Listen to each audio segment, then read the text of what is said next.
Maayong adlaw kanyang tanan nga nagpaminaw karon tulumanon, kini ang akong suliran. Ilabi na kaninyo Dr. ni Ubra ug Attorney Elaine Bathan. Ingon man sa mga artista nga maghatag og kinabuhi ning akong suwat suliran. Ako si Janice, 27 anyos, taga Talisay City, Cebu. Punto legal kining akong suliran. Kabahin kini sa akong pagkailad sa usa ka job hiring scam. Aron isabtan, ingon ini ang mga panghitabo.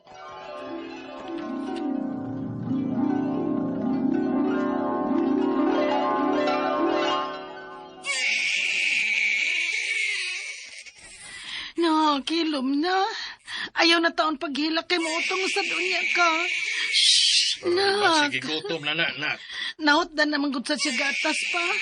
Dili naman siya mututoy na ako. Kinahanglan na yun ka nga, mangitag trabaho, ana. Maugyod pa. Mas maayo nang na ako'y trabaho. Ani ara ko subay, aron makabantay ra ko ni Inday. Kana mo'y mas maayo, Janice.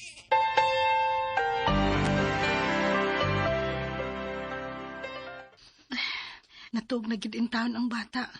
Mag-scroll ko sa akong Facebook, be. Oh, hala, night job hiring. Ako ning basahon, be.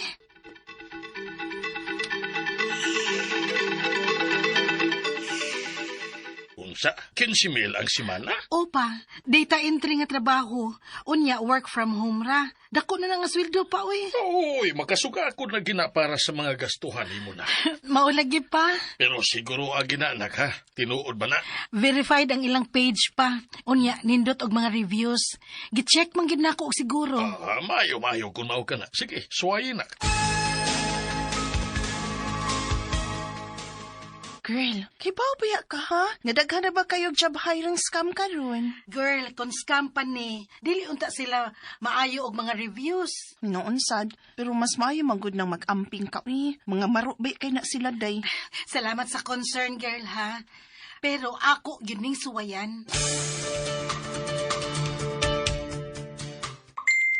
Ay, nag-chat na ang page. Hi, Janice. Congratulations. You've passed the initial screening. Please deposit 1,000 to this number for your training kit. Training starts Monday. Monday? Masaway ka upang huam ni Papa og 1K.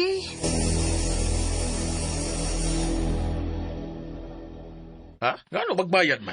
Trainingon pa man mi anak pa. Unya, maunay bayranan. Ang training kit kay 1K. Kay human kun og bayad, makaproceed na ko. Mao ba? Sige na. Sindante ka. Miss, salamat, Lord.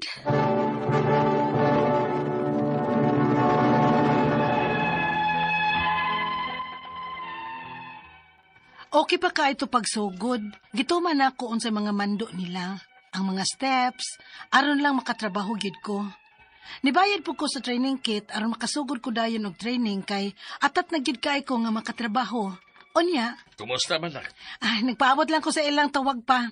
Manawag raman ko no sila sa akong cellphone number aron pagpahibaw kung unsay sunod nga steps. Daghan yun siguro nag-apply ana, no? Murag ubay-ubay gyud siguro pa. Kay nindot na kaayo ning opportunity good. Mauna siguro ni. Excuse pa ha. Hello? Hello, Ma'am Janice. Yes, sir. Congrats, Ma'am. Kay happy na juga sa final nga step, Ma'am. Salamat kaayo, sir. So, karon nag-need me og 3K para sa access fee. Ha? 3K? Yes, Ma'am. O kinahanglan nga mapadagi day na nimo dayon para ma-appeal ka sa kuan ba, maka-appeal ka ba, maka-start kay ni Kamande. Kining lahi sa tong 1K nga gipadana ko, sir? Yes, lahi sa to, Ma'am. Kay para sa training man to, Ma'am. Sa training kit tong 1K? So sa training to nimo. Okay, sige, sir. Mao gihapon nga number ang sindan nako sa GCash, sir. Lahi na, Ma'am, lahi na. Sindan ta ka, ha? Okay, sir. Salamat.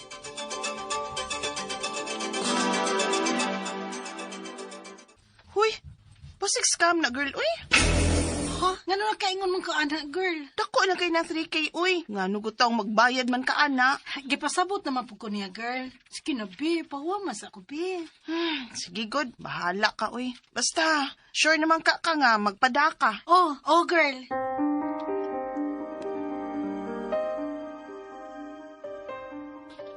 na-send na nako.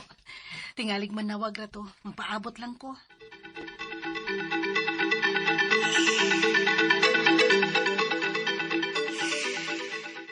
Wa pa man gihapon manawag. Ako silang sendan sa page sa akong resibo bi nga nakasend na ko.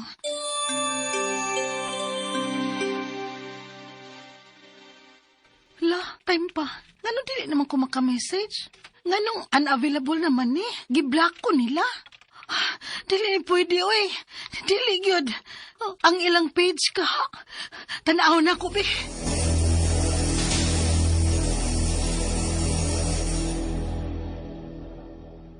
Ginoo ko.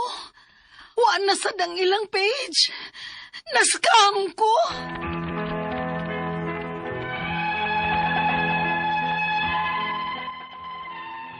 Tungod kay desperada na ko nga makatrabaho, namasin na lang gid ko nga tinuod ang maong page. Nabutaan gid ko. Tungod sa paglaob nga makatrabaho ko adtong kompanya ha. Ang ako mga pangutana mao kining mosunod. Unang pangutana. Unsa may paagi nga matrace ang GCash number sa scammer? O pwede pa ba na akong makuha og balik ang kwarta? Ikaduhang pangutana. Unsaon man pag-ila kung legit ba ang usa ka job hiring sa Facebook o online? Unsa may ilhanan kung scam kini? Ikatulong pangutana. Asa ko angay mo report nga na-scam ko online? Unsay legal nga mga laka nga angay na kong buhaton? Ikaupat og katapusang pangutana. Posible di ay nga makapang-scam bisan og verified ang maong Facebook page? Palihog, tabangi og tambagi ko.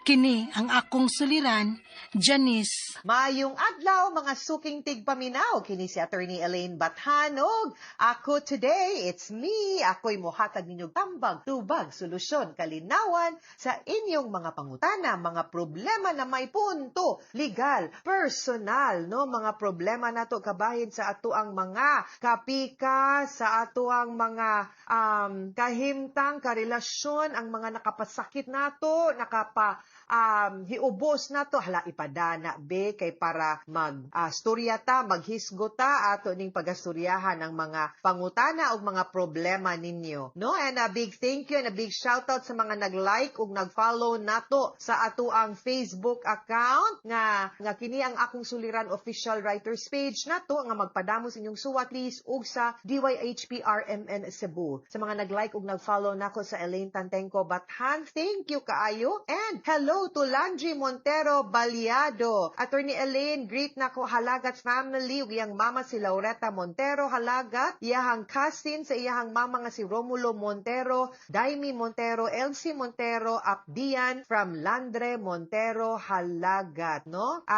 Thank you kayo for your like. Ingon pod si Nazareth Borja from Camotes, Pilar, Camotes Island, iyahang second home. Suking tigpaminaw ni siya nato, iyahang mga brad si Lloyd Borja ug sa Coast Guard officer sa Pilar. Hello also to Tata Joseph Borja ug ang iyang mga parents nga si Paulino Paling Borja, Frenzy Borja, no? Dinha sa Pilar, Camotes. Ug sa tanang mga naminaw nato dinha, Jaja Herodias Balahadia do, hello. Kumusta Miss Jaja? Also sa mga nag-like ug nag-follow po nako sa akong official Facebook page nga Elaine Tantenco, Attorney Elaine Tantenco Bathan, thank you kaayo. Si Janice nga 27 years old, taga Talisay City, Cebu. Ato ang letter sender, greetings to Mayor Samsam Gulyas ug mga naa dinha sa Talisay City kay nailad ni siya og pagpanrabaho, nang apply ni siya ni murang ang scam kuno to, no? Karon kay nagpadamag kaning GCash kay nadalagig ilad nga kinahanglan magpadag kwarta na unsa ba?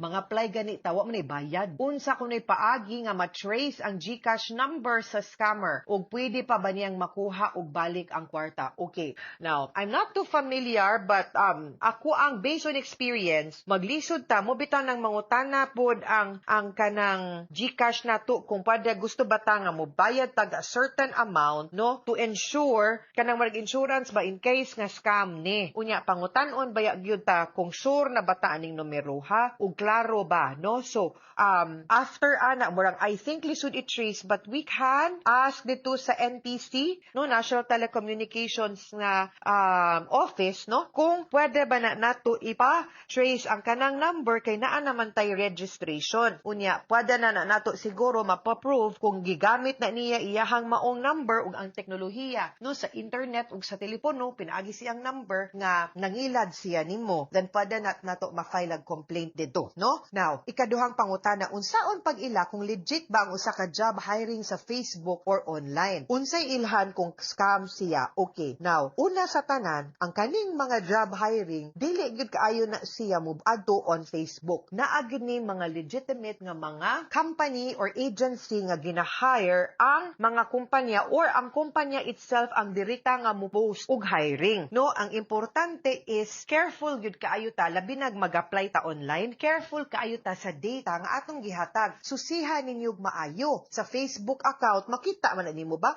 kung kaduda-duda gani, no, kung bag-o pa na nahimo nga account, legitimate ba usahay kaning mga companies, di man kay na sila mag-post sa Facebook, no, unless gagmay nga mga kumpanya. Kanang pinaka-safe gyud kanang naay check nga blue, no, nga badge sa Meta kay verified gyud na sila nga mga accounts. I really suggest nga kana ta mo lodge og application. Or kung dili man gani susihatan, wag scroll sa ayo pada kay kibaw ka, magpada ka sa imuhang biodata, sa imuhang curriculum vitae, sa imuhang CV, imuhang personal data sheet. Delikado kaayo nga maghatag kag numero, maghatag kag address, maghatag kag birthday. Himakuha na nila ang imuhang data. Gamiton pa lang na nila niya maghimo-himo silag ID niya dili ikaw naapay picture nimo. So careful kaayo ta kung mag-lodge ta kay grabe kayo ang mga illegal nga kalakalan labi na sa mga data breach ug misuse sa ato ang mga personal data, no? Careful kaayo ta. Now, another is that ug gusto ka naagyoy mga kanang na may mga kumpanya, di ba, kanang mga employment agency nga maog yun na ilahang buhat nga mag-refer panalitan na ini kumpanya, no? Ilahang negosyo is that manguha sila og company niya, ang company malihog nga sila'y mo hire, no? Kay niya i-endorse na lang na sa